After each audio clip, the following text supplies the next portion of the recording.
Treatment కోసం వచ్చిన యువతి పట్ల అసభ్యంగా ప్రవర్తించిన ఘటన మహబూబాబాద్ జిల్లా తొర్రూరులోని ఓ ప్రైవేట్ ఆసుపత్రిలో చోటు చేసుకుంది. జ్వరంతో బాధపడుతున్న ఓ యువతి చికిత్స కోసం విజయలక్ష్మి హాస్పిటల్కి వచ్చారు.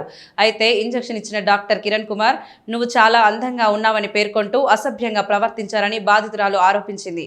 దీంతో యువతి వెంటనే తన తల్లిదండ్రులకు సమాచారం ఇవ్వడంతో వారు ఆసుపత్రికి వచ్చి ఆగ్రహంతో డాక్టర్పై దాడి చేశారు. పోలీసులు ఘటనా స్థలానికి చేరుకొని డాక్టర్ని అదుపులోకి తీసుకున్నారు. ఈ అమ్మాయి మెసేజ్ పెడుతుంది, నా ఒంటి మీద చేస్తుండు, చాలా క్యూట్ గా ఉన్నాడు అనేసి ఈ విధంగా మాట్లాడుతున్నాడు. సారు నాకు భయం వేస్తుంది, నువ్వు వచ్చేసాయి, ఏమొద్దు మమ్మీ వద్దు, ఏది వద్దు, డైరెక్ట్ వచ్చేసా అంటుంటే వెంటనే నాలుగు వెంటనే వెళ్ళి 2 గ్లూకోజ్ నైట్ ఉంచుకొని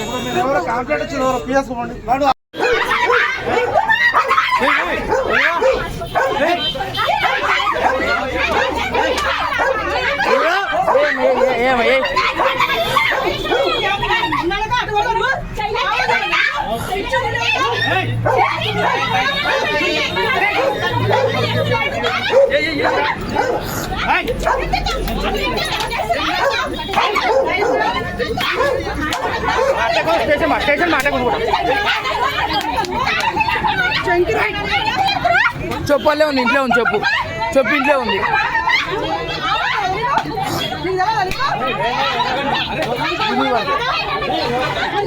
చెప్పు అన్నా.